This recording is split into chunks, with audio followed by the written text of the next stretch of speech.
द्वितीय हरित क्रांति। द्वितीय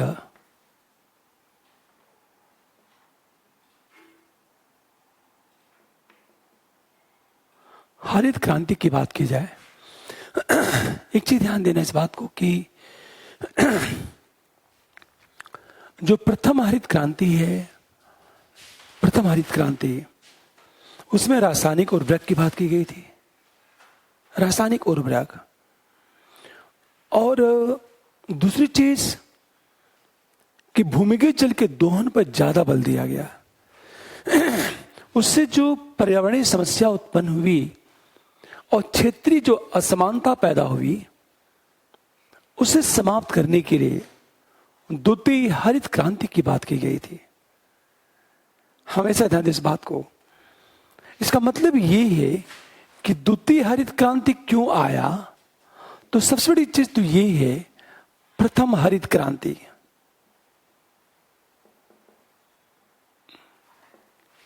से उत्पन्न दोष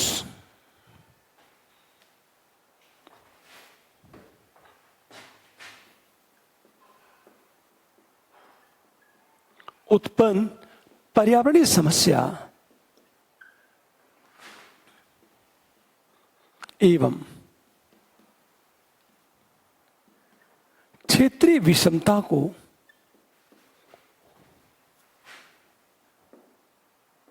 दूर करने के लिए हमेशा प्रथम हरित क्रांति से उत्पन्न पर्यावरणीय समस्या एवं क्षेत्रीय विषमता को दूर करने के लिए द्वितीय हरित क्रांति की बात की गई थी।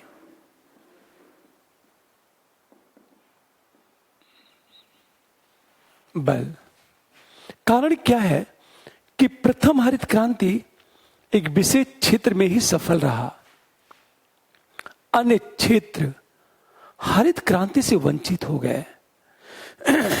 तो जिन क्षेत्रों में हरित क्रांति सफल नहीं हो पाई, उन क्षेत्रों में हरित क्रांति को सफल बनाने के लिए द्वितीय हरित क्रांति की बात की गई थी।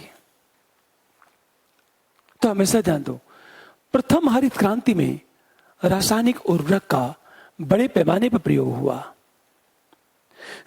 इससे एक तरफ पर्यावरणीय समस्या उत्पन्न हुई और जो प्रादेशिक असमानता पैदा हुई, क्षेत्रीय विषमता, इसे दूर करने के लिए द्वितीय हरित क्रांति की बात की गई थी। अब ध्यान से सुनना, प्रथम हरित क्रांति में रासायनिक उर्वरक की बात की गई थी, उससे पर्यावरणीय समस्या उत्पन्न हो रही थी। अब उसके लिए क्या होगा द्वितीय हरित क्रांति में, कि जैव उर्वरक का प्रयोग किया जाएगा। पहली बात, यहां क्या होता था, भूमिगत जल का जबरदस्त दोहन किया जा रहा था।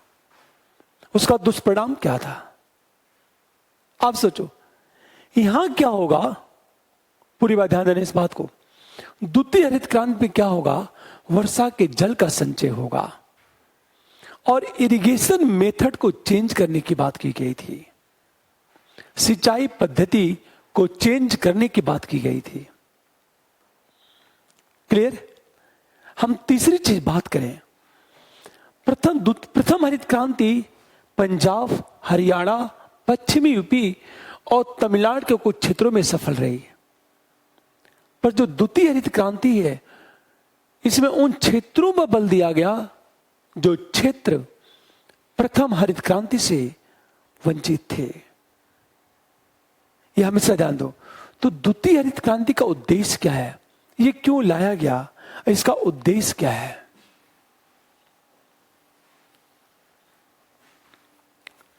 ध्यान देना इस बात को। यदि इसके उद्देश्य की बात की जाए, इसका पर्पज, तो इसका पहला जो पर्पज ये है, जैव उर्वरक के प्रयोग पर बल। उर्वरक पहला बल, पहला इसका उद्देश्य ये है कि जैव उर्वरक का प्रयोग किया जाए। सेकेंड, ग्रीन, हम रिवॉल्यूशन की बात करें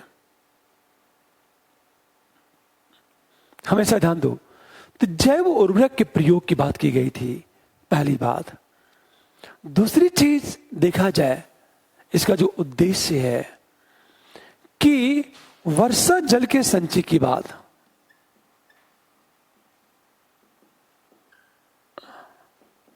और प्रयोग पर बल दिया गया। इसका जो तीसरा उद्देश्य यही है, हमेशा ध्यान दो, किसानों के उत्पादों में मूल्यात्मक वृद्धि पर बल।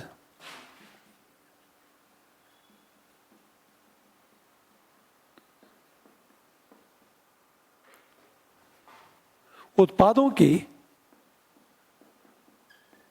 मूल्यात्मक वृद्धि पर बल। इसके लिए प्रसंस्करण उद्योग पर बल दिया गया।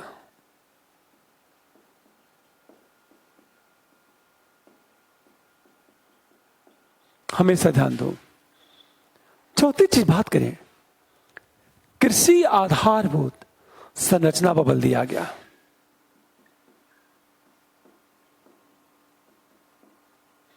आधारभूत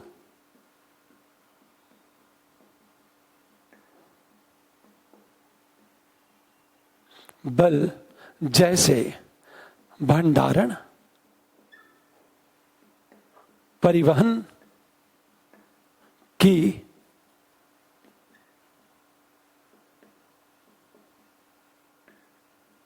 सुविधा का विकास, ये इसका बड़ा उद्देश्य ये था।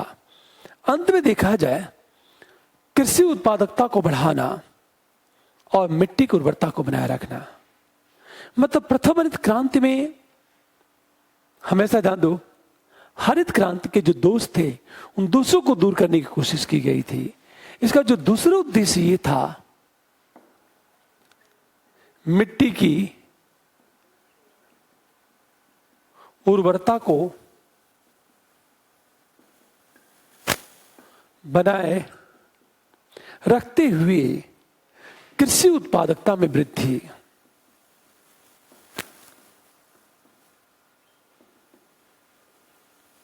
हमेशा मिट्टी की जो उर्वरता है उसे बनाए रखते हुए कृषि की उत्पादकता को बढ़ाए रखना। मतलब जैसे पहले रासायनिक उर्वरक का प्रयोग होता था या भी होता है, तो बड़े पैमाने पे क्या होता है, रासायनिक उर्वरक का प्रयोग होता है। उससे मिट्टी की उर्वरता क्या हो जाती है, समाप्त हो जाती है। अगला, कृषि को टिकाऊ बनाना। और अगला जो इसका उद्देश्य है, हमेशा कृषि पर निर्भर जनसंख्या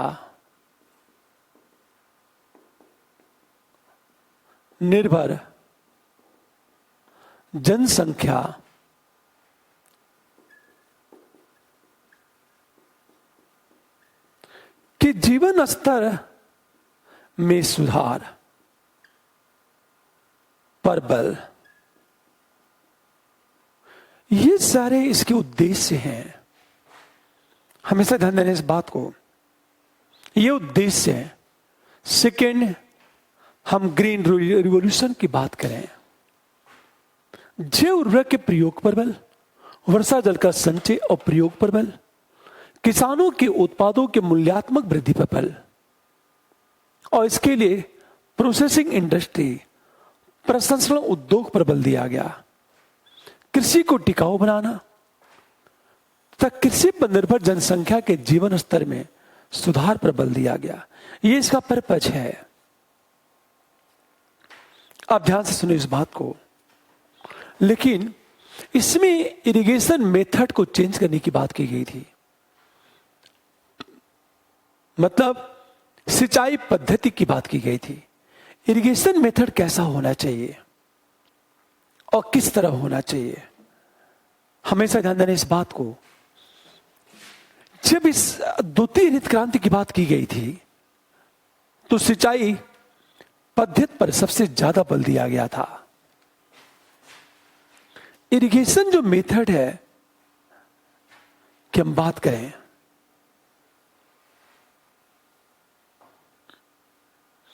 ध्यान से देखो इस बात को। हम इरिगेशन मेथड की बात करें, सिंचाई पद्धति। इरिगेशन मेथड क्या है?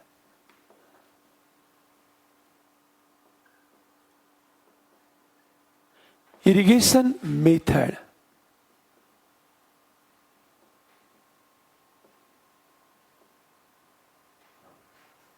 ये जो सिंचाई पद्धति है, सबसे पहले बात करें सतही सिंचाई, सरफेस इरिगेशन। दूसरा ये ड्रिप सिंचाई, ड्रिप इरिगेशन। इसमें क्या होता? बूंद बूंद सिंचाई।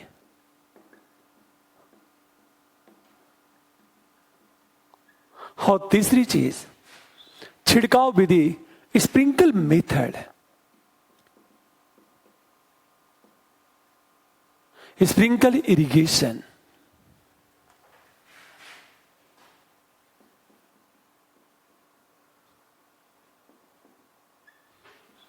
इसे कहते हैं छिड़काव विधि।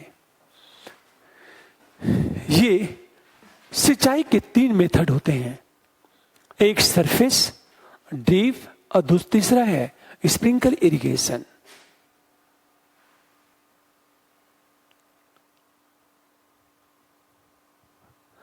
पूरी बात ध्यान देना इस बात को।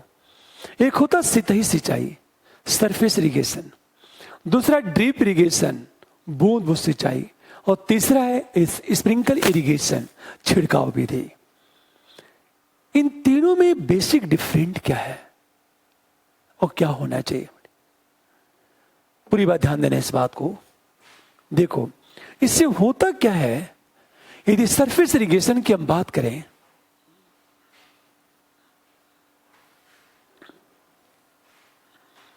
यदि हम बात करें सरफेस इरिगेशन की, सतही सिंचाई की यदि हम बात करें, तो सतही सिंचाई होती कैसे है? जिसे मान लिया जाए ये मेरा एरिया है, यहां मैंने फसल को बो दिया, ये फसल है।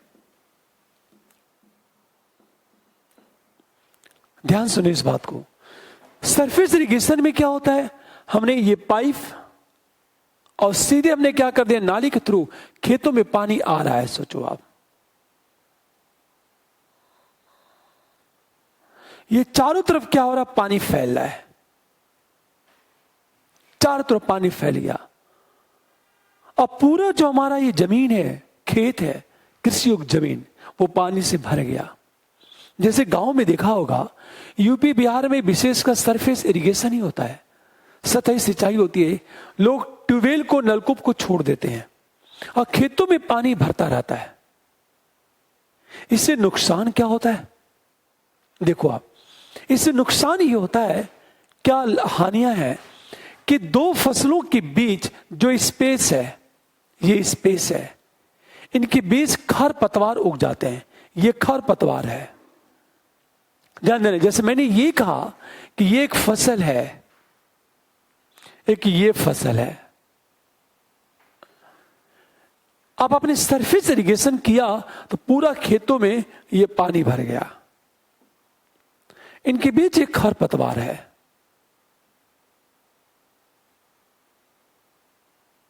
ये खरपतवार है, सोचो आप। पूरी बात ध्यान देना इस बात को, तुम मजा आएगा। ठीक है, ध्यान से सुनो इस बात को। ये खरपतवार है।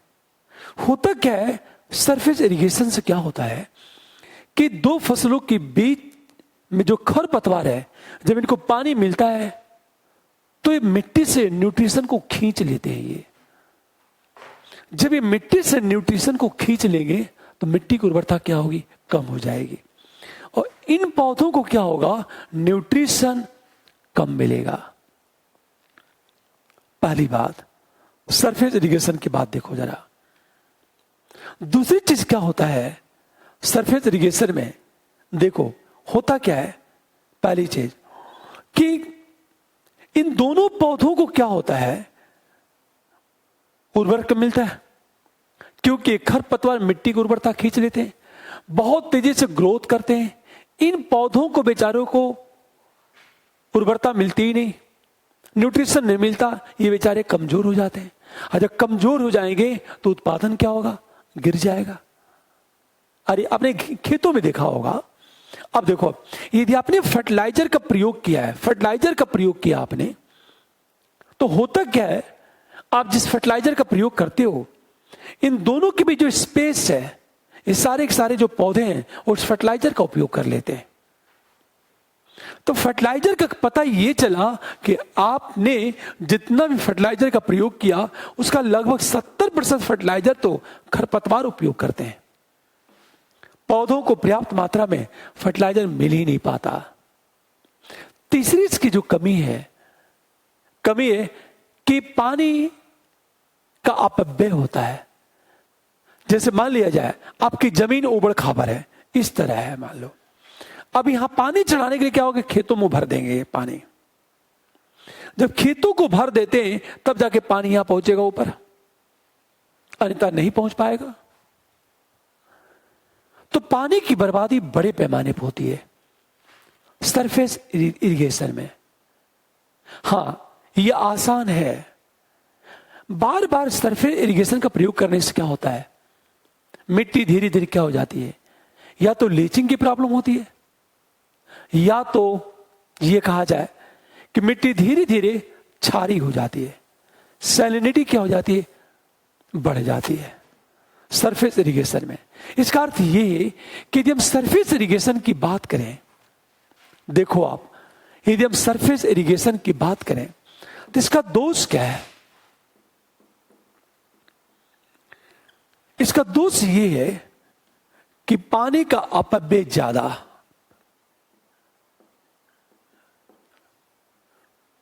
दूसरी चीज लीचिंग,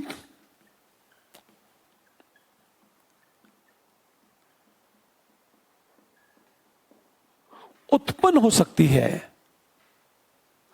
तीसरी चीज देखा जाए कि सतही सिंचाई से मिट्टी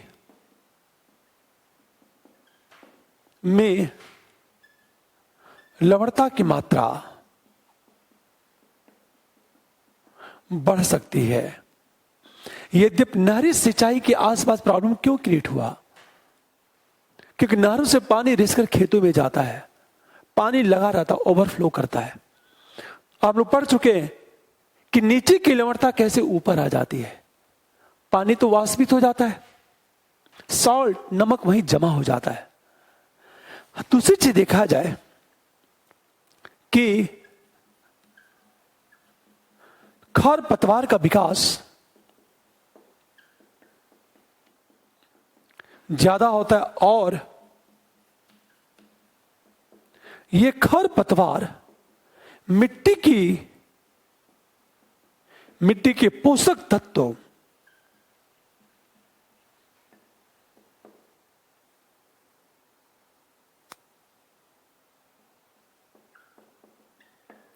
उपयोग कर लेती हैं, जिससे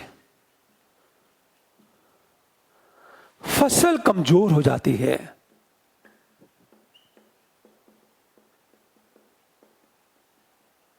कमजोर हो जाती है और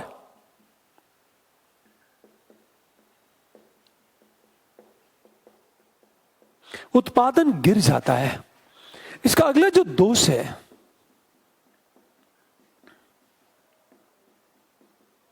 रासायनिक उर्वरक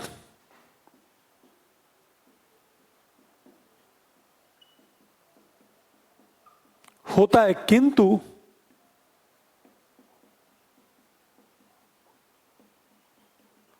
रासायनिक उर्वरक के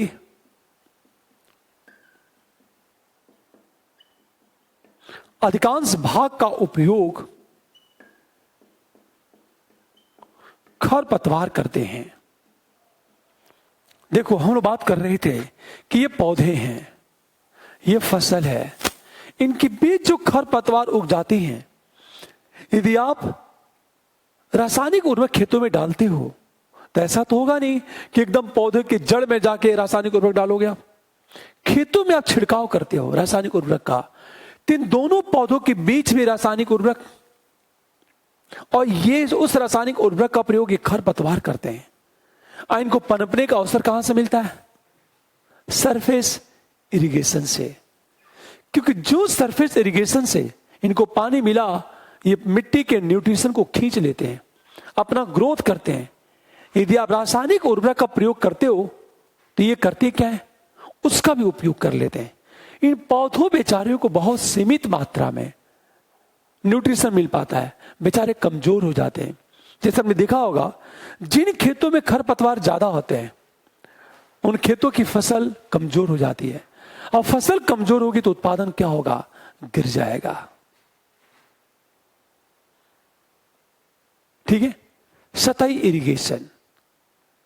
हम दूसरी चीज बात करें, स्प्रिंकल मेथड क्या है?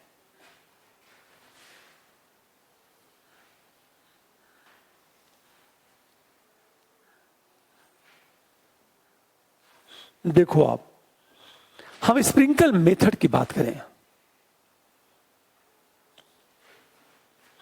Sprinkle method,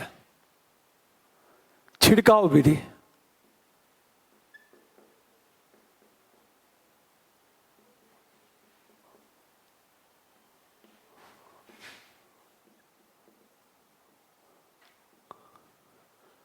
irrigation.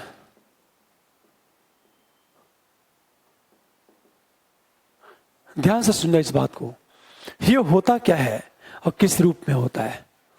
इसको इस तरह देखो आप, मान लिया जाए कि ये कोई कृषि योग्य जमीन है,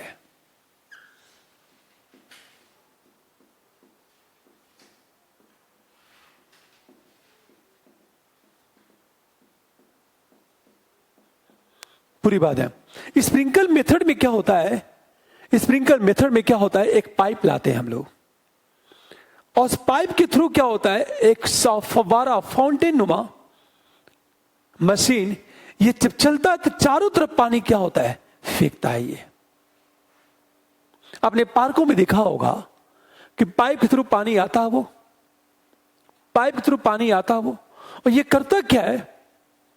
चारों तरफ पानी का छिड़काव करता है। ये हमेशा वो रोटेट करता है वो, और चारों तरफ पानी का छिड़काव करता है।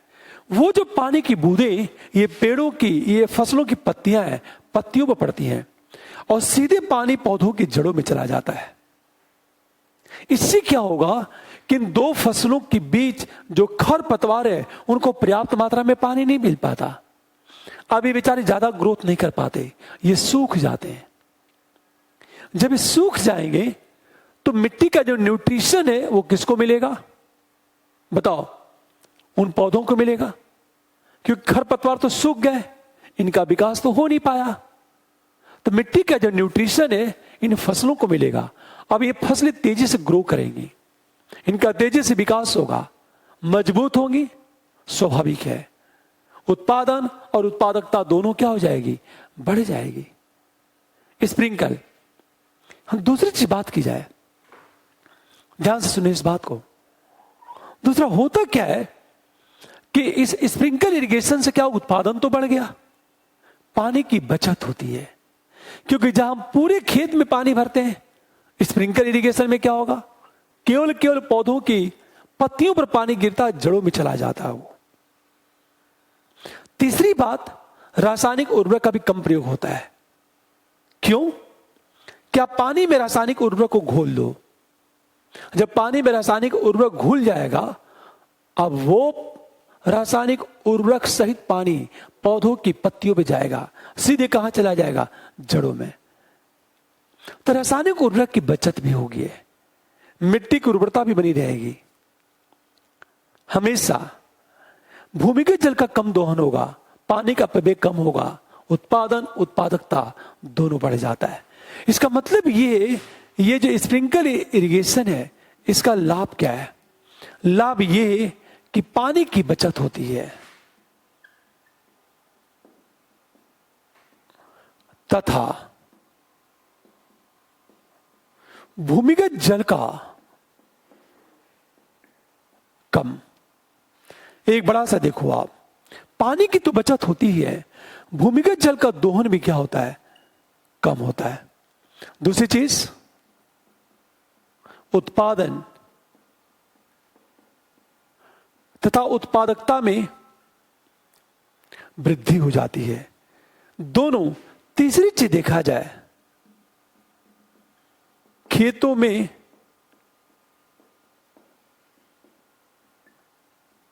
खरपतवार का विकास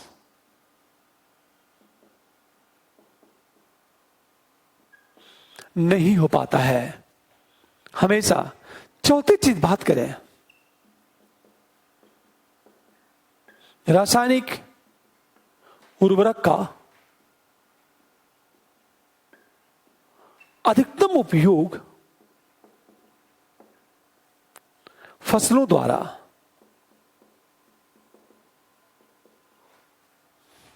ये इसका लाभ है। पानी की बचत होती है तथा भूमिगत जल का दोहन कम। दूसरी बात, उत्पादन तथा उत्पादकता में वृद्धि होती है। तीसरी चीज, खेतों में खरपतवार का विकास नहीं हो पाता। चौथी बात, रासायनिक उर्वरक का अधिकतम उपयोग फसलों द्वारा होता है। कितना लाभ है इसका, अब देखो आप। लेकिन ये थोड़ा सा जटिल है, इसकी विधिवत चर्चा हम लोग किए हैं इकोनॉमिक्स की क्लास में। ध्यान से सुनो इस बात को। तीसरी चीज, ड्रिप इरिगेशन की बात करें हम लोग। ड्रिप इरिगेशन,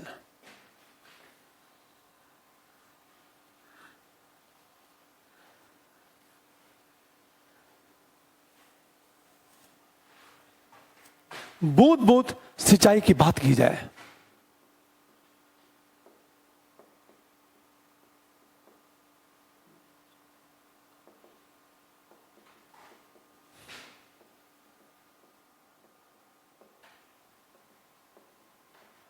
हम ड्रिप इरिगेशन की बात करें।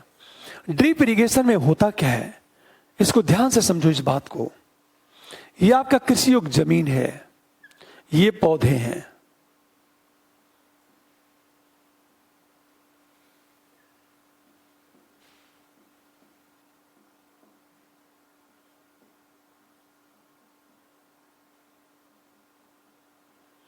पूरी बात ध्यान देने इस बात को। ये पौधे हैं, ठीक है। होता क्या है, ध्यान समझना इस बात को कि ये पाइप के थ्रू क्या करते हैं, ये पाइप का जाल बिछा देते हैं हम लोग। ये पाइप का जाल बिछा दिए, ये पाइप का जाल बिछ गया, और हमेशा ये पानी यहां आ रहा है, पानी आ रहा है, पानी आ रहा है। ध्यान देना इस बात को। ये पाइप क्या होता है, छोटा सा होल होता है पौधों की जड़ों के पास, छोटा सा होल होगा पौधों की जड़ों के पास, ये होल होता है। और पाइप से पानी क्या होगा, पौधों की जड़ों में, सीधे पौधों की जड़ों में गिरेगा। तो पानी का उपयोग कौन ज्यादा करेगा, पौधे करेंगे। हमेशा पानी का उपयोग कौन ज्यादा करेगा, पौधे करेंगे। आप सोचो, इन दो पौधों के बीच जो खाली जमीन है, यहां तो पानी मिलेगा नहीं, तो खरपतवार का विकास नहीं हो पाएगा। और जब खरपतवार का विकास नहीं हो पाएगा तो मिट्टी की उर्वरता बनी रहेगी। मैंने क्या कहा था, इन दो फसलों के बीच यदि खरपतवार उग जाते हैं, घास फूस उग जाते हैं, तो मिट्टी के न्यूट्रिशन को ये खींच लेते हैं, मिट्टी के पोषक तत्व को ये सब खींच लेते हैं।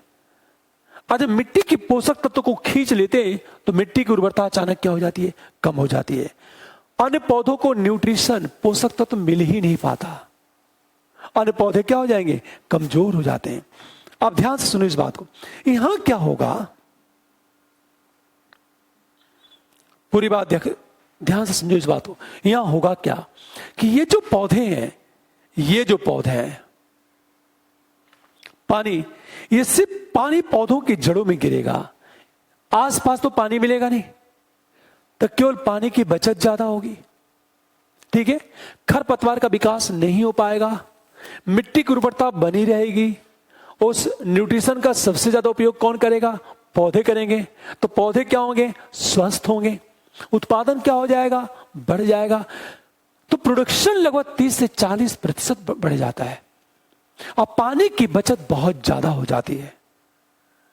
ठीक है, कई बार क्या होता है, इस पानी में रासायनिक उर्वरक को घोल दिया जाता है, उसको कहते हैं फर्टिगेशन। क्या कहा जाता है? फर्टिगेशन। फर्टिगेशन का मतलब क्या होता है?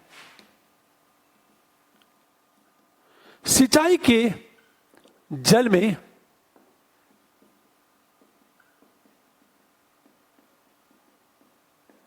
रासायनिक उर्वरक को घोल देना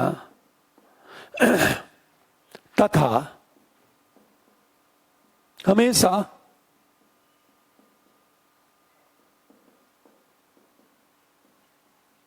पानी के साथ का भी प्राप्त हो जाना। हमेशा ध्यान दो, इसे कहते हैं फर्टिगेशन कहते हैं। अब होगा क्या, यदि बूंद बूंद सिंचाई होगी, मान लिया जाए ये पाइप है, आपने क्या किया कि यह टंकी है, बड़ा सा टंकी, सोचो जरा, यह टंकी है। अब इस टंकी में आपने क्या किया? रासायनिक उर्वरक घोल दिया आपने, रासायनिक उर्वरक को आपने घोल दिया। अब ये पानी क्या होगा? सीधे आएगा पौधों की जड़ों में गिरेगा। तो उस उर्वरक का उपयोग कौन करेगा? पौधों की जड़ें करेंगे, केवल पौधे करेंगे। इसी को कहा जाता है फर्टिगेशन कहा जाता है। इससे क्या होगा? रासायनिक उर्वरक का कम से कम प्रयोग होगा, लागत गिरेगी, उत्पादन बढ़ जाएगा, मिट्टी की उर्वरता बनी रहेगी, पानी की क्या होगी? बचत भी होगी। यह हमेशा ध्यान दो। और रासायनिक उर्वरक के कम उपयोग पर भी अधिकतम उत्पादन संभव है। यह बात हमेशा ध्यान दो इस बात को। इसे ड्रिप इरिगेशन, बूंद बूंद सिंचाई के भी लाभ है। यदि हम इसके लाभ की बात करें तो हमेशा ध्यान देना इस बात को, लाभ क्या है? यह आपका फर्टिगेशन है, इसका लाभ क्या है?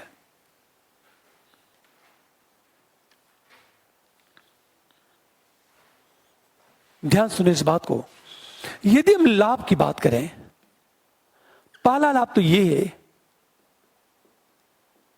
उत्पादन एवं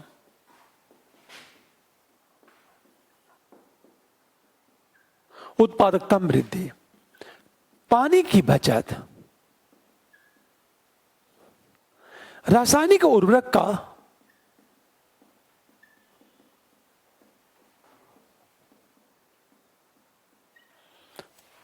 लगभग 100% उपयोग,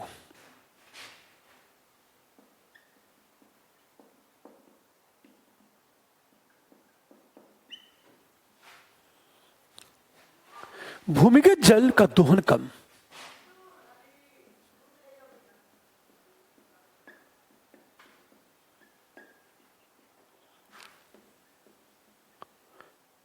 लीचिंग की समस्या का अभाव। अगला देखो, लवणता की समस्या,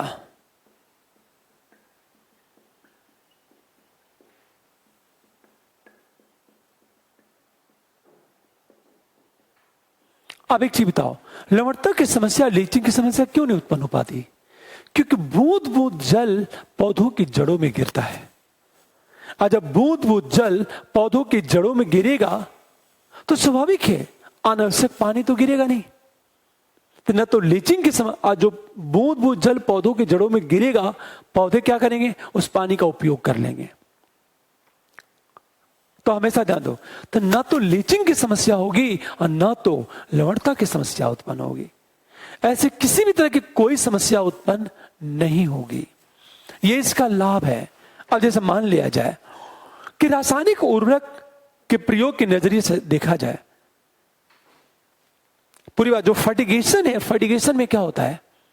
फर्टिलाइजर प्लस इरिगेशन दोनों को मिला दो तो फर्टिगेशन बन जाता है। Fertigation, fertiliser plus irrigation. It's called the fertigation.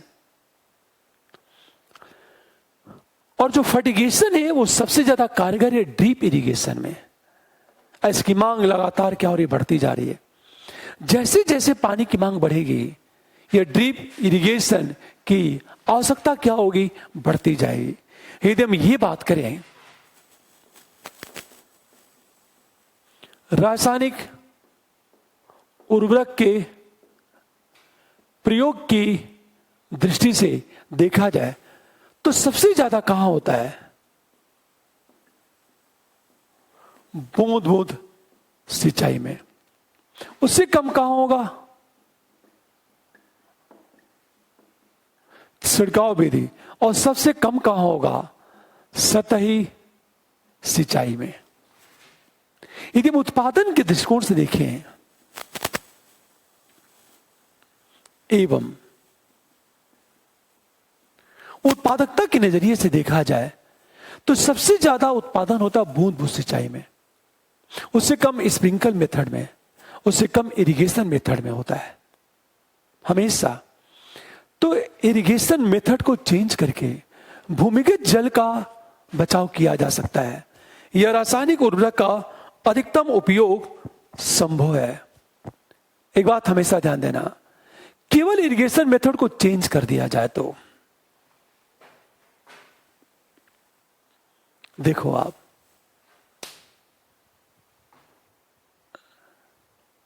Clear, ये चीज देखो आप,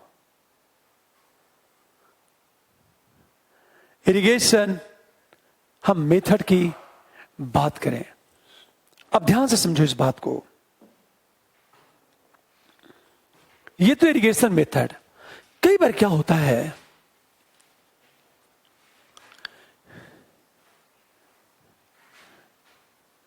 क्रॉप पैटर्न की बात की जाती है, हमारा फसल प्रतिरूप क्या है। ध्यान देने इस बात को, क्रॉप पैटर्न कहते किसे हैं, फसल प्रतिरूप कहा किसे जाता है। फिर उसके बात करेंगे इंटेंस क्रॉपिंग की बात करेंगे हम लोग, फसल प्रतिरूप होता क्या है। फिर विविध फसलों के लिए मिट्टी कैसी चाहिए और टेम्परेचर कैसा चाहिए, यह बात हमेशा ध्यान देना इस बात को, पूरी बात ध्यान देना। मैंने कहा फसल प्रतिरूप, क्रॉप पैटर्न की बात करें हम लोग,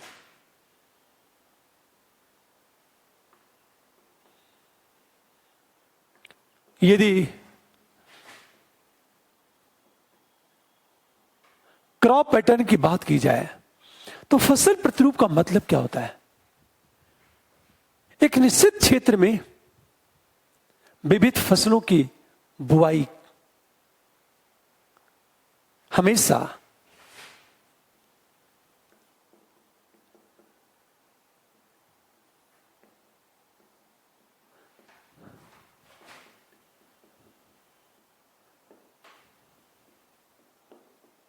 विविध फसलों की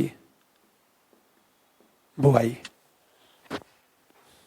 हमेशा, एवं फसलों की विविधता की बात करें, आप किस तरह की फसल बोते हो यह डिपेंड करता है। यह क्रॉप पैटर्न है, आप किन फसलों की बुआई करते हो। अर्थात क्रॉप पैटर्न में दो बातें होंगी, किन फसलों की बुआई, पहली बात, और दूसरी बात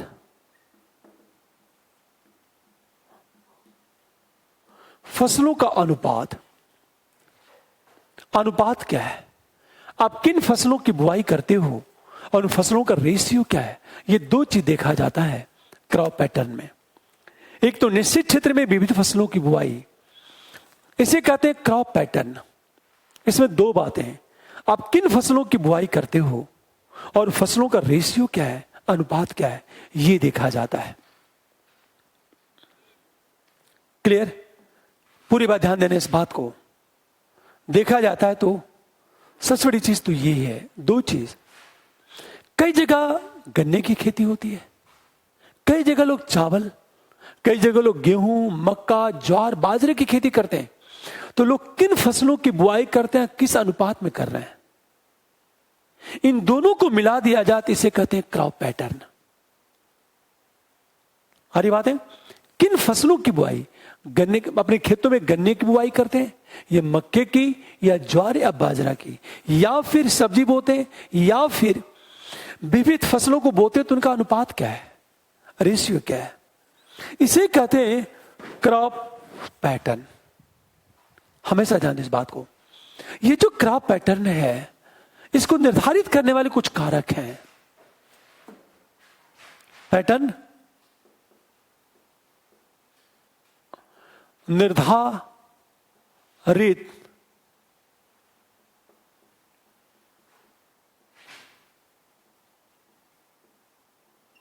निर्धारित करने वाले कारक कौन है? सबसे पहले हम बात करें ए, भौतिक कारक। भौतिक कारक में मिट्टी की प्रकृति,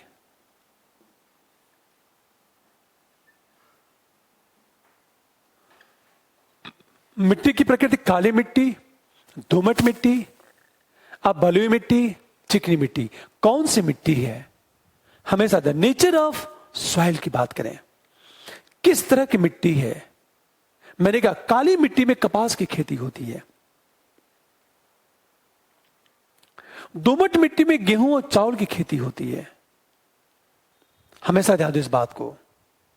दूसरी तरफ देखा जाए तापमान क्या है।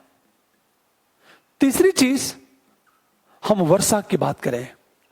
चौथी बात स्लोप की बात किया जाए, वर्षा किस अनुपात में हो रही है। पूरी बात ध्यान देना। यदि तापमान की बात करते हैं तो न्यूनतम तापमान है या मैक्सिमम तापमान है। हम लोग पढ़ चुके हैं पिछली क्लास में कि कपास के लिए 200 से लेकर 210 दिन पाला रहित दिन चाहिए।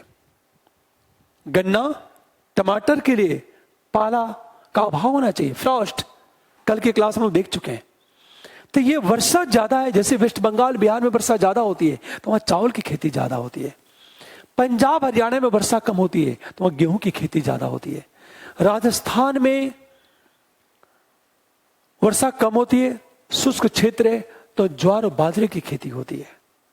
आप से देखो एमपी, महाराष्ट्र, गुजरात में काली मिट्टी का विस्तार है तो कपास की खेती ज्यादा होती है। केरल में लेटराइट मिट्टी है, लेटराइट, तो वहां इलायची की खेती, मसालों की खेती होती है। तो मिट्टी का नेचर क्या ये डिसाइड करता है कि खेती किसकी होगी। ठीक है। हम दूसरी चीज बात करें, ये सब के सब भौतिक कारक हैं। हमेशा ध्यान दें इस बात को। तापमान, वर्षा, ढाल ये निर्धारित करेंगे कि हम किस फसल की बुआई करेंगे। एक चीज बताओ जरा, पूरी बात ध्यान देना इस बात को। मान लीजिए साउथ इंडिया में तापमान हमेशा ज्यादा हो, ठंड पड़ती ही नहीं है। आज जाके साउथ इंडिया में गेहूं की बुआई करोगे तो खेती होगी? बिल्कुल नहीं। कि गेहूं की बुआई के समय तापमान चाहिए 10 से 15 डिग्री के आसपास। और south India, for example Karnataka, Kerala, Tamil Nadu, Andhra, Goa में टेम्परेचर, जाड़े के मौसम में भी टेम्परेचर हमेशा 25 से ऊपर रहता है। जब जाड़े के मौसम में भी तापमान 25 से ऊपर ही रहेगा तो गेहूं की खेती कैसे होगी? और गेहूं जो है शीतोष्ण कटिबंधी पौधा है, हमेशा जान दो। तो गेहूं की बुआई के समय तापमान चाहिए 10 से 15 डिग्री, और साउथ इंडिया में हमेशा तापमान 25 से ऊपर ही बना रहता है। तो स्वाभाविक है साउथ इंडिया में गेहूं की खेती तो होगी नहीं। क्लियर? लेकिन आपने एक चीज देखा होगा कि नॉर्थ इंडिया में कपास की खेती नहीं होती है, सिर्फ पंजाब को छोड़ दिया जाता हो। साउथ इंडिया में कपास की खेती ज्यादा होती है, क्योंकि साउथ इंडिया में क्या है बताओ जरा, काली मिट्टी का विस्तार है। और दूसरी चीज, साउथ इंडिया में पाला नहीं पड़ता क्योंकि ठंड पड़ती ही नहीं, और नॉर्थ इंडिया में पाला पड़ता है। अब पाला पड़ने से फसल क्या होती है? बर्बाद हो जाती है। हमेशा ध्यान, अक्सर देखा होगा चाय की खेती पहाड़ी क्षेत्रों में क्यों होती है? क्योंकि चाय की खेती के लिए 2 चीज जरूरी है। पहली चीज, वर्षा ज्यादा होनी चाहिए, 200 से लेकर 250 सेंटीमीटर लगातार बौछारें जो पत्तियों के विकास के लिए आवश्यक है। और दूसरी चीज, उनकी जड़ों में पानी नहीं लगना चाहिए। जड़ों में पानी नहीं लगना चाहिए, जड़ों में, क्योंकि जड़ों में पानी लग गया तो उसकी जड़ें सड़ जाएंगी। इसलिए देखा होगा पर्वतीय क्षेत्रों में चाय की खेती होती है कि तेज बारिश हुई, पानी तुरंत बहा गया, जड़ों में पानी लगा ही नहीं। जबकि आपने कॉफी देखा, कहवा देखा, कहवा हमेशा साउथ इंडिया में होता है, नॉर्थ इंडिया में कहवे की खेती नहीं होती। आखिर कॉफी की खेती नॉर्थ इंडिया में क्यों नहीं होती? क्योंकि कहवे की खेती के लिए एक न्यूनतम सारी ताप चाहिए। वो ताप कम से कम 25 से 30 डिग्री चाहिए। और नॉर्थ इंडिया में जाड़े के मौसम में ताप हमेशा 25-30 डिग्री नहीं रहता। जाड़े के मौसम में ताप हो सकता 10 डिग्री आ जाए। इसे कहवे की खेती एक विशेष बेल्ट में एक टेम्परेचर, स्लोप, कहवे की खेती के लिए वर्षा चाहिए 200 से 250 सेंटीमीटर वर्षा, किंतु जड़ों में पानी नहीं लगना चाहिए। यह शर्त है। ये चीजें हम लोग पढ़ेंगे चल करके आगे। थोड़ा सा ध्यान दो, ये भौतिक कारक है। मिट्टी की प्रकृति, तापमान, वर्षा और स्लोप की बात की जाए। क्लियर? दूसरा जो है आर्थिक कारक।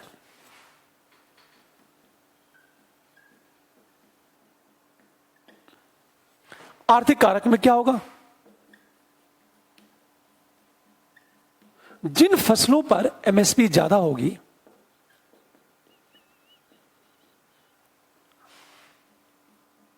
उस फसल की खेती ज्यादा।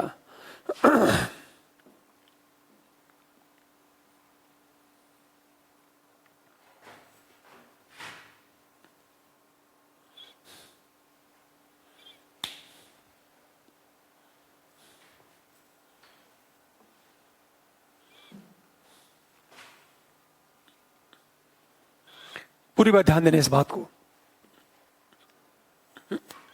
ये जो इकोनॉमिकल फैक्टर, जिन फसलों पे एमएसपी ज्यादा होगी उन फसलों की खेती ज्यादा होती है। जैसे पंजाब की बात करें, क्योंकि लाभ तो चाहिए ही हमेशा, एमएसपी। दूसरी तरफ जिन फसलों पर लाभ ज्यादा होते हैं उसकी खेती ज्यादा होती है।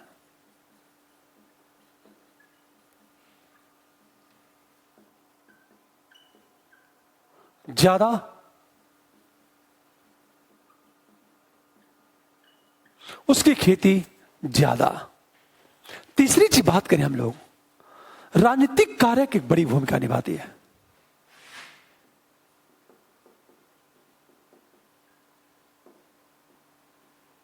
कारक की बात करें, सरकार द्वारा किन फसलों को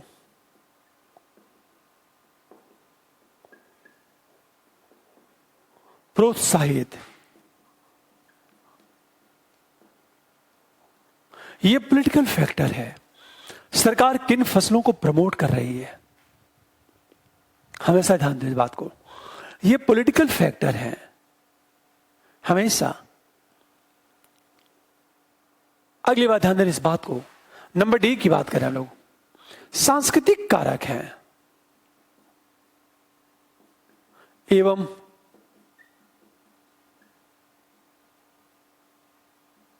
सोशल फैक्टर। कल्चरल एवं सोशल फैक्टर की हम बात करें,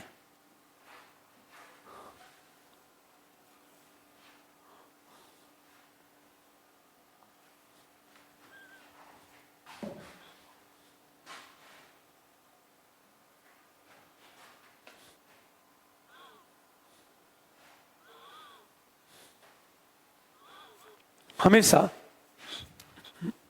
सांस्कृतिक एवं हम सामाजिक कार्य की बात करें, कल्चरल एवं सोशल फैक्टर की हम बात करें, यह बात हमेशा ध्यान दें इस बात को कि कौन से कारक हैं। मैं थोड़ा सा मिटा देता हूं। मैं ध्यान दो, इसमें क्या होता है, कल्चरल मतलब आपकी पसंद क्या है, किन फसलों का पसंद करते हैं।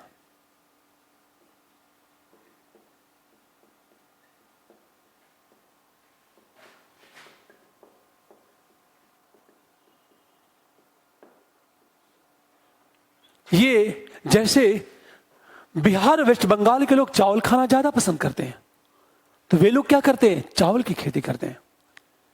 राजस्थान और पंजाब के लोग गेहूं खाना पसंद करते हैं, तो वे लोग किसकी खेती करते हैं? गेहूं की खेती करते हैं। क्लियर?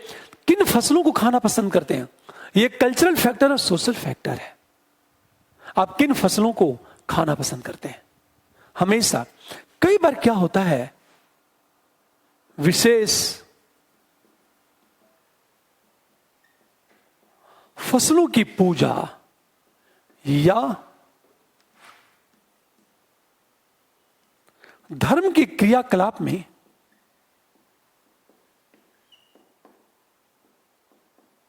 विशेष फसल की मांग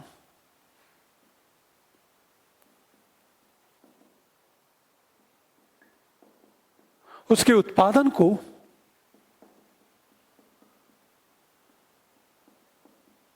प्रोत्साहित करता है।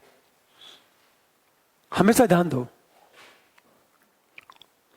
ये देखो आप जिन फसलों को खाना पसंद करेंगे आप उसकी बुआई करेंगे।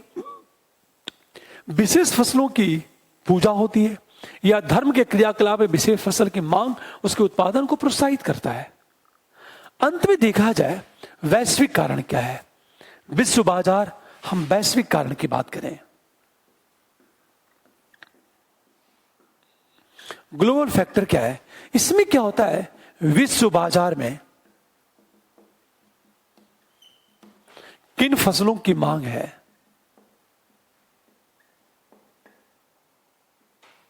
या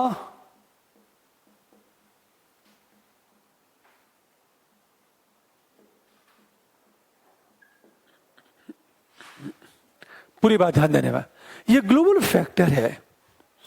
कहा जाता है विश्व बाजार में किन फसलों की या खाद्यान्न की मांग है, और जिन फसलों की मांग ज्यादा होगी उसकी खेती क्या होगी, ज्यादा होगी। हमेशा ध्यान दो इस बात को। तो क्रॉप पैटर्न को प्रभावित करने वाले कुछ फैक्टर होते हैं, फसल प्रतिरूप को प्रभावित करने वाले कुछ फैक्टर होते हैं।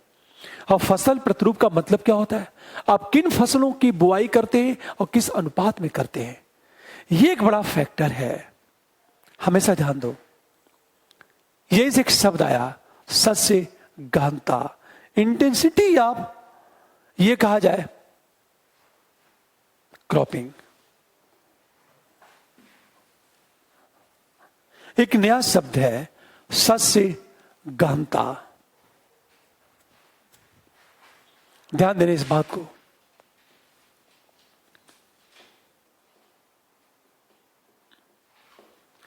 इंटेंसिटी ऑफ क्रॉपिंग,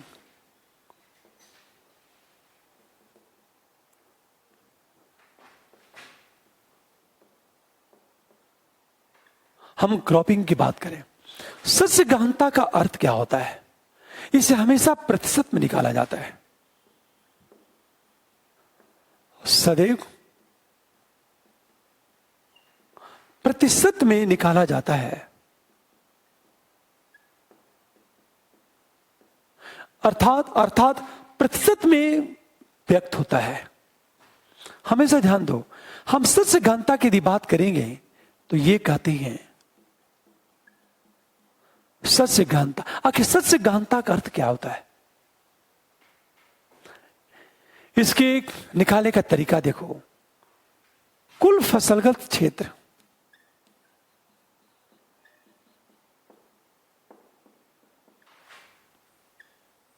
बता शुद्ध बोया गया क्षेत्र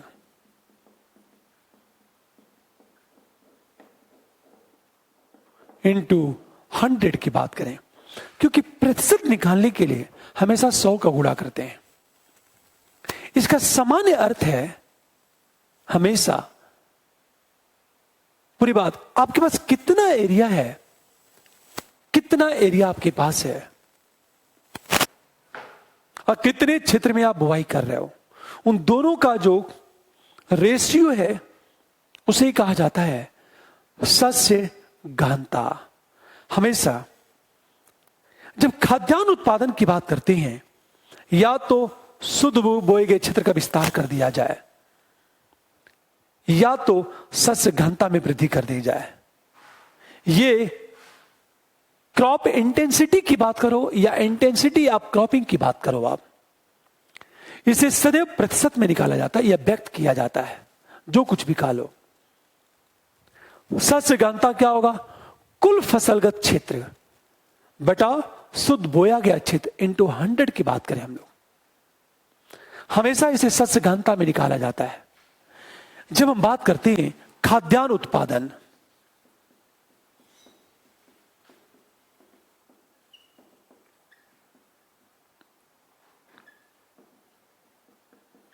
दो तरीका आपके पास, खाद्यान्न उत्पादन में वृद्धि के लिए दो तरीका है। पहला तरीका क्या आपके पास? हमेशा शुद्ध बोए गए क्षेत्र का विस्तार कर दिया जाए।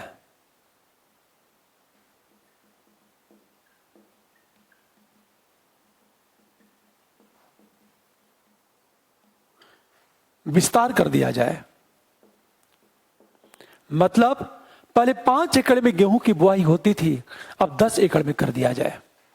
पूरी बात ध्यान देना, खाद्यान्न उत्पादन में वृद्धि के लिए या तो शुद्ध बोए गए क्षेत्र का विस्तार कर दिया जाए, या तो सस्य गहनता में कर दी जाए। ध्यान से सुने इस बात को, देखो कैसे और किस रूप में हम बात करें। इंटेंसिटी ऑफ क्रॉपिंग की बात करें, इसे सदैव प्रतिशत में निकाला जाता है। यह जो सस्य गहनता है, इसमें होता क्या है?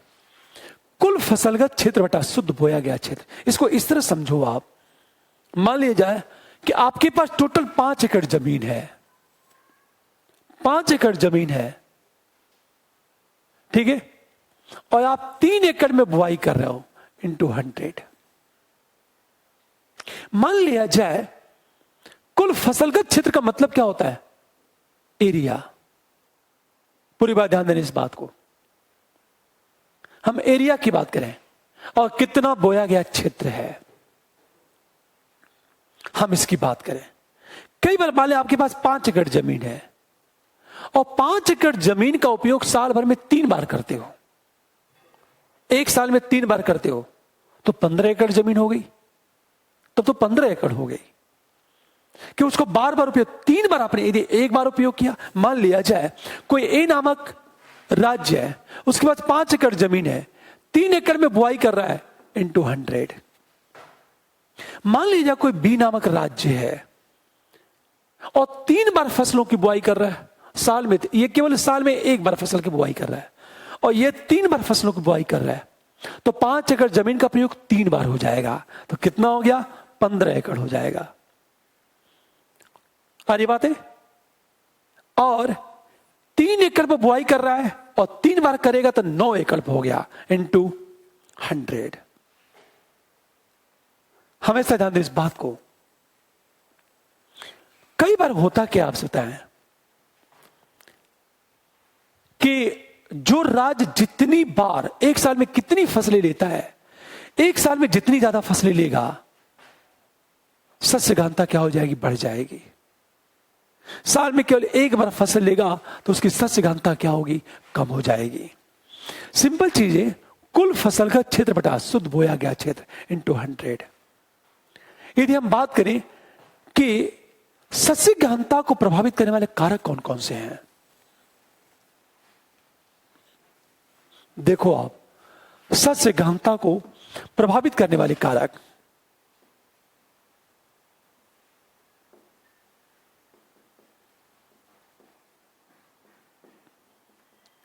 इसका मतलब सस्य गहनता बढ़ जाएगी, तो बताओ क्या होगा? पूरी बात ध्यान दो, क्या होगा? प्रभावित करने वाले कारक कौन कौन से हैं? सिंचाई की सुविधा का विस्तार,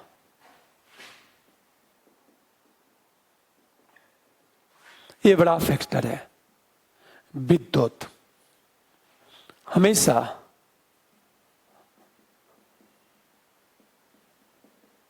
रासायनिक उर्वरक, कृषि यंत्रीकरण की हम बात करें, हमेशा ध्यान देने इस बात को, जब शीघ्र पकने वाली फसलों का उपयोग,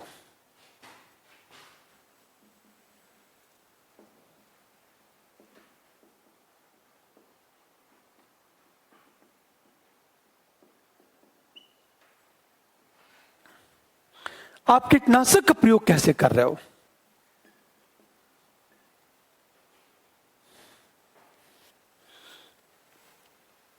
जैसे ध्यान सुने इस बात को, हम सस्य गहनता की बात करें, पता चला कोई ऐसा क्षेत्र है जहां नहर है ही नहीं, नलकूप की व्यवस्था नहीं है, बारिश के पानी का उपयोग सिंचाई के लिए होता है, तो साल भर में एक बार बारिश होती है, एक मौसम में बारिश होगी, तो वहां केवल साल भर में एक बार फसल की बुआई होगी, तो वहां सस्य गहनता कम होगी।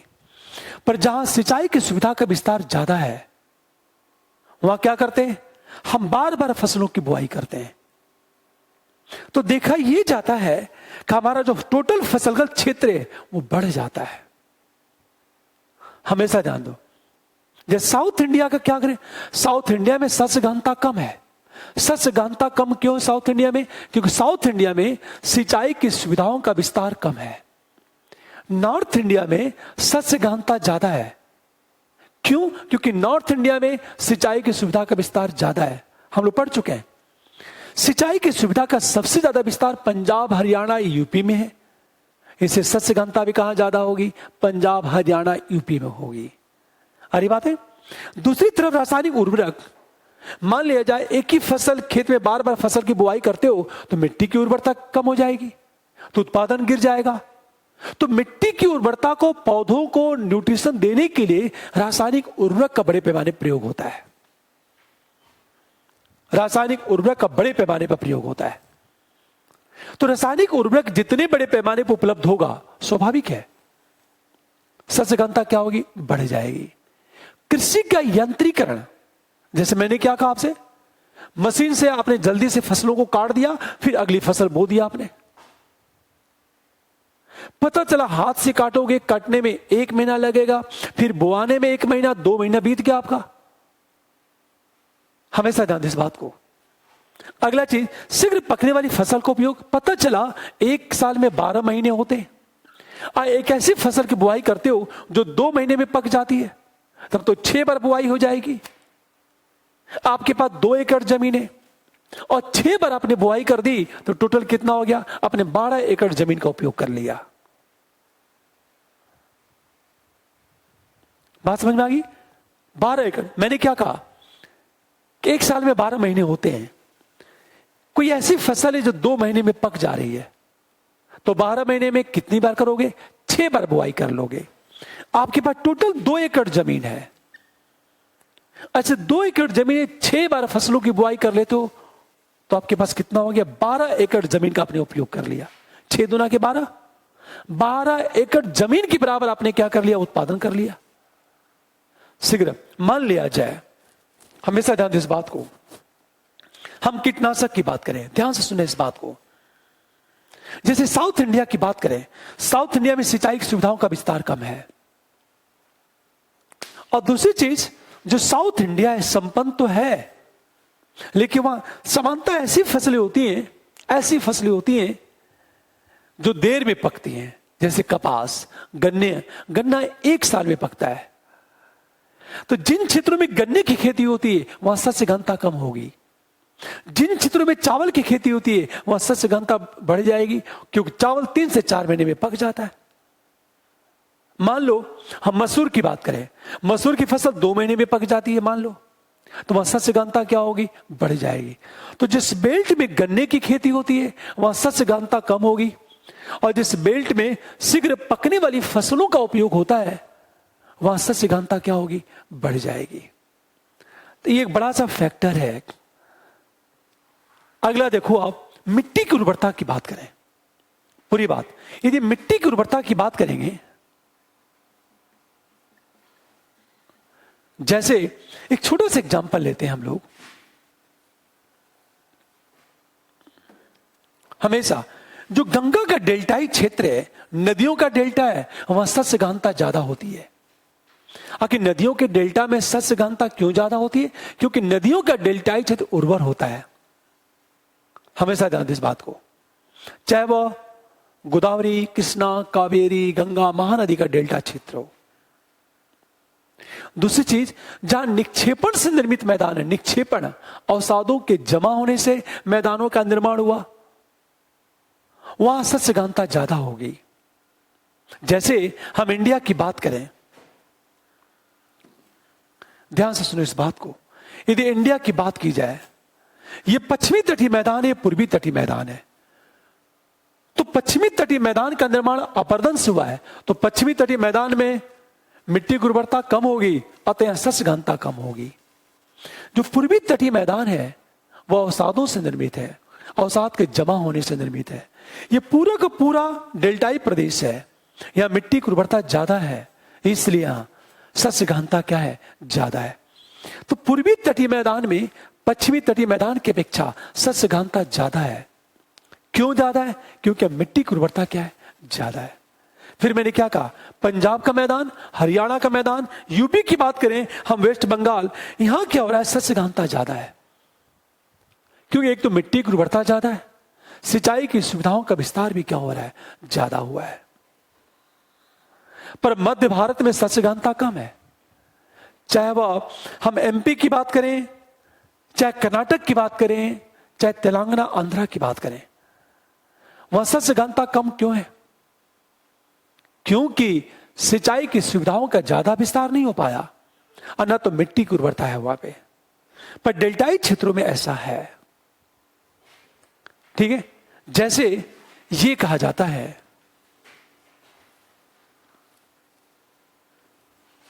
हमेशा जैसे ये कहा जाए कि पंजाब,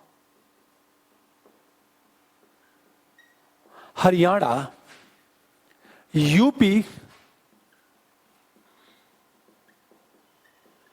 पश्चिमी बंगाल में सस्य गहनता ज्यादा है। क्यों ज्यादा है? क्योंकि सिंचाई की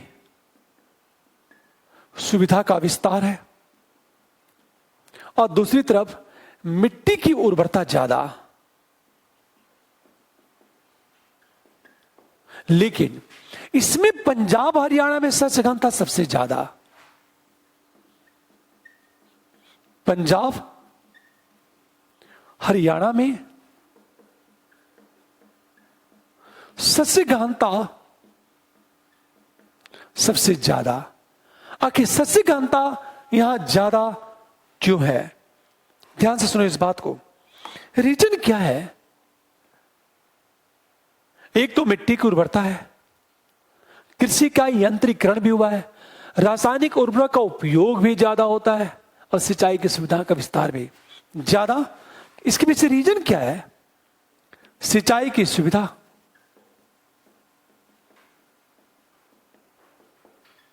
ज्यादा, मिट्टी की उर्वरता भी, उर्वरता ज्यादा। हम तीसरी चीज बात करें, हमेशा कृषि का यंत्रीकरण, रासायनिक उर्वरक का उपयोग ज्यादा, उर्वरक का उपयोग ज्यादा होता है। अच्छा, मध्य भारत और साउथ इंडिया में सस्य गहनता कम है।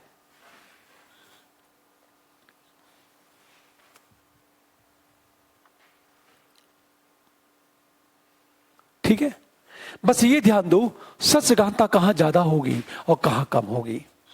जैसे ये कहा जाए दक्षिण भारत में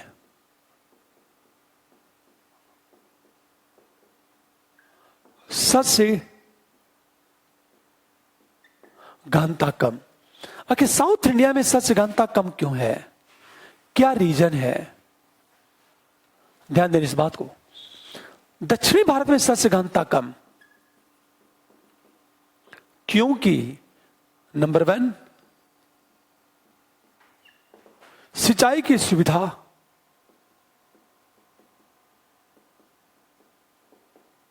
कम। मिट्टी की उर्वरता कम,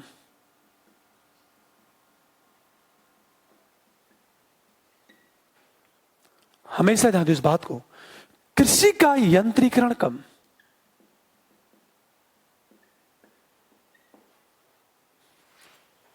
साउथ इंडिया की यदि बात करें, सच मेन दो फैक्टर है साउथ इंडिया में, एक तो दक्षिण में सिंचाई की सुविधा कम और मिट्टी की उर्वरता कम की बात करें, हमेशा ध्यान दो इस बात को। लेकिन यह कहा जाता है कि पूर्वी तटीय मैदान और पश्चिमी तटीय मैदान की बात करें, हमेशा ध्यान देने इस बात को, यदि हम पूर्वी तटीय मैदान और पश्चिमी तटीय मैदान की बात करें हम लोग, यह आपका पूर्वी तटीय मैदान है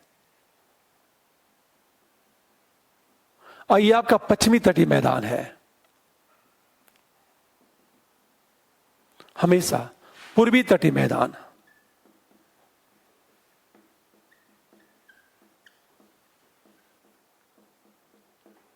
मैदान की बात करें, यहां सस्य गहनता ज्यादा, क्योंकि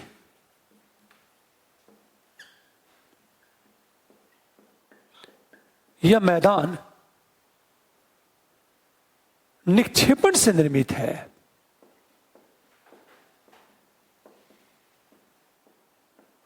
तथा उर्वर है। पूरी बात ध्यान दो इस बात को। हम दूसरी चीज बात करें, यहां सीमित स्तर पर सिंचाई की सुविधा भी है,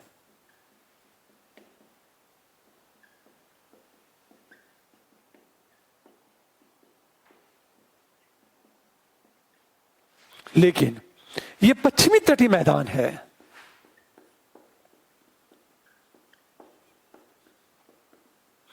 यहां सस्य गहनता कम,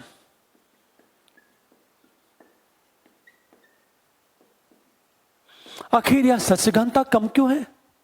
क्या कारण है कि यहां सस्य गहनता कम है? ध्यान से सुनिए इस बात को। रीजन ये है सस्य गहनता कम, क्योंकि यह मैदान अपर्दन से निर्मित होने के कारण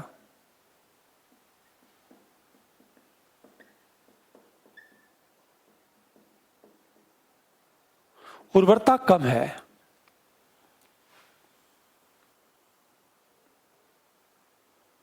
पहली बात ध्यान दो इस बात को, उर्वरता कम हो गई तो क्या होगा?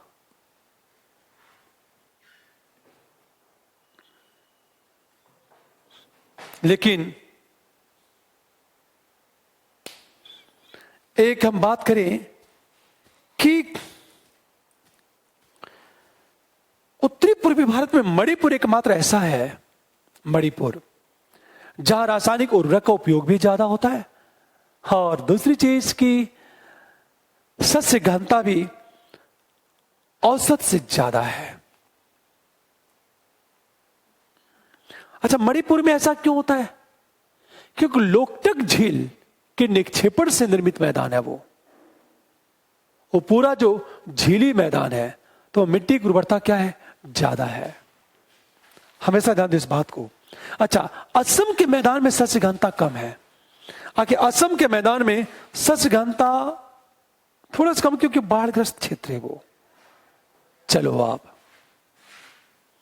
यदि हम सस्य गहनता की बात करें,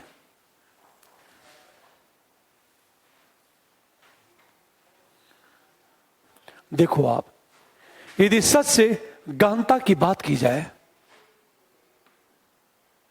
सस्य गहनता तो सबसे ज्यादा पंजाब में है, लगभग 194%। देखो जरा, वेस्ट बंगाल में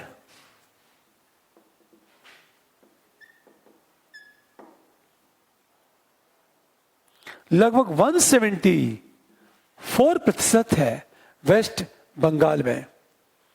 हमेशा ध्यान दो, हिमाचल प्रदेश में लगभग 173% है।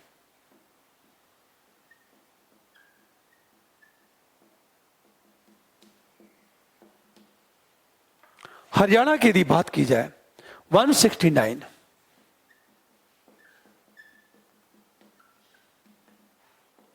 और यूपी की यदि बात करें हम लोग, 151% है। सच्ची गहनता की यदि बात करें हम लोग, हमेशा ध्यान दो, जम्मू कश्मीर, असम, मणिपुर, सिक्किम, बिहार, झारखंड, उड़ीसा में समस्त भारत के औसत सघनता से अधिक है। जम्मू कश्मीर, असम, मणिपुर, सिक्किम, बिहार, झारखंड, उड़ीसा की बात करें, इसको इस तरह लिखो,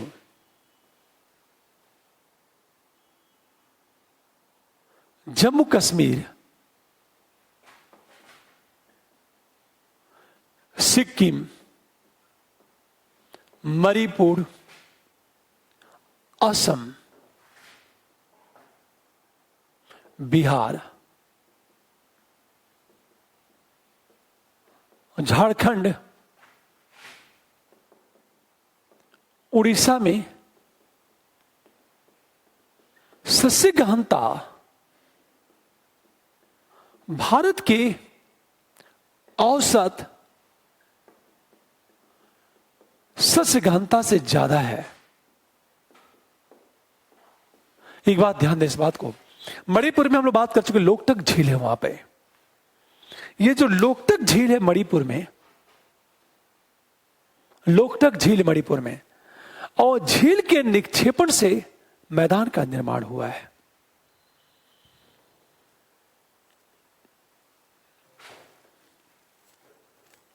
क्लियर? ये देखो आप,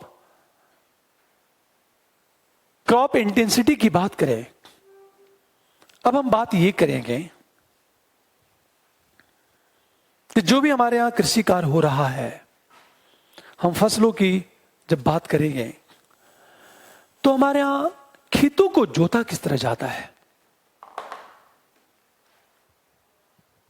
ये बात देखो आप। और किन फसलों के लिए कितना टेम्परेचर चाहिए, इस बार यूपीएससी में ये पूछा गया है।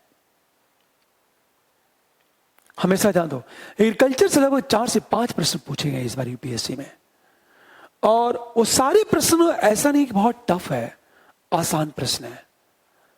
हम उसका बेहतर जवाब हम सब दे सकते हैं। ठीक है, कल हम लोग मिलते हैं। ओके।